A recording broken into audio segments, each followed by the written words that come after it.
आइए हम सब अब परम पूज्य गुरु महाराज की बताई हुई साधना को इस समय करेंगे। अगर कोई नए भाई बहन बैठे हों, नए साधक बैठे हों, तो उनके लिए क्रिया बतला दी जा रही। वैसे थोड़ा सा एक इन्फॉर्मेशन ये भी है कि आज बहुत लोग छोटी दीपावली मना रहे हैं। कल दीपावली है, तो कल शाम का सत्संग निरस्त रहेगा। तो हम लोग आज के बाद 1 तारीख को शाम में मिलेंगे। तो कल का शाम का सत्संग निरस्त रहेगा, क्योंकि सब कोई अपने अपने घर में दीपावली मना रहे होंगे। अमावस्या का अध्यात्म में वैसे बड़ा ही महत्व है। दीपावली की पूजा अमावस्या के ही लग्न में होती है।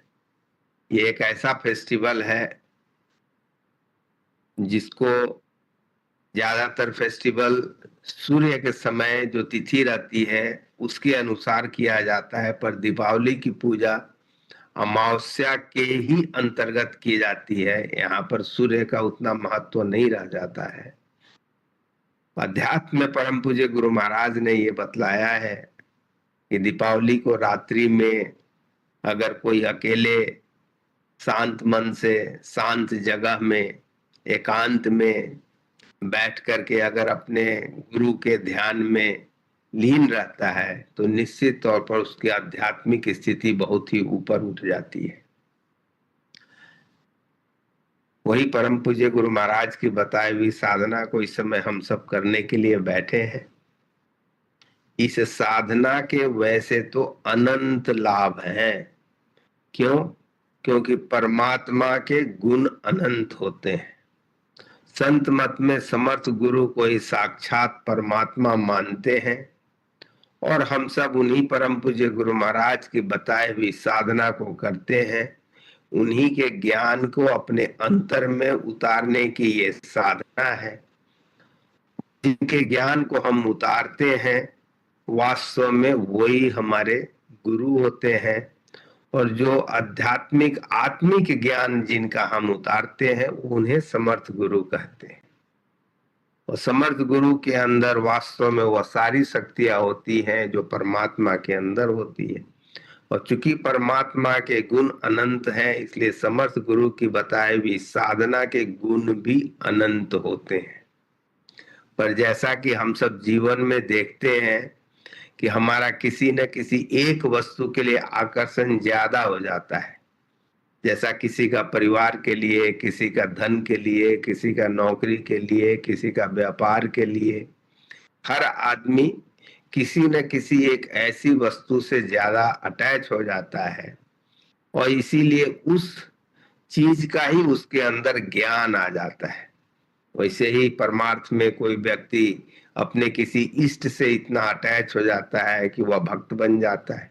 तो हर की अपनी अपनी जो भी वजह है, चाहे कर्म संस्कार हो या अपनी इच्छाएं हो या जो भी आप नाम दे दें, उसके वजह से हम जिस चीज से ज्यादा अटैच होते हैं, जैसे कोई डॉक्टर बनना चाहता है तो डॉक्टरी के गुण उसके अंदर आ जाते हैं।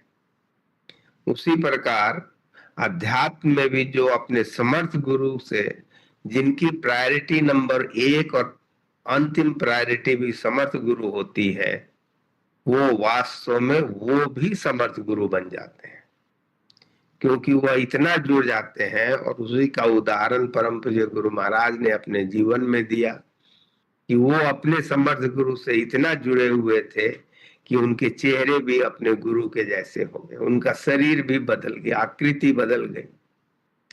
तो ये साधना का लाभ है। हम कितना उस साधना से अटैच हैं, कितना हम जुड़े हुए हैं और किस पॉइंट से जुड़े हुए हैं, उतना ही हमें प्राप्त हो सकता है। और इसीलिए संत मत में कहा जाता है कि वास्तव में अगर समर्थ गुरु की साधना करनी है तो सिर्फ और सिर्फ एक ही इच्छा होनी चाहिए, और वह अपने गुरु की प्रसन्नता। लेकिन हम सब चूंकि कई बंधनों से बंधे हुए हैं, कई बंधनों से जकड़े हुए हैं, अपने कर्म संस्कार के वजह से, अपने जो भी माहौल के वजह से, और इसलिए उस स्थिति को प्राप्त करने के लिए ये साधना परम पूज्य गुरु महाराज ने दी है, जो धीरे धीरे हमारे विचारों को बदलती चली जाती है और धीरे धीरे हम अपने लक्ष्य की ओर बढ़ते चले जाते हैं। कोई एक जन्म में अपने लक्ष्य को पूरा करता है, किसी को कई जन्म लग जाते हैं। तो ये सब अपनी अपनी मान्यताएं हैं, अपने अपने विचार हैं, अपने अपने अनुभव हैं। पर दूसरे के अनुभव को आप तब तक समझ ही नहीं सकते जब तक आप उस अनुभव तक पहुंचे नहीं। ये भी एक कटु सत्य है। तो आइए हम सब उसी साधना को इस समय करेंगे। इसके लिए हम सब एक ऐसे आसन में बैठते हैं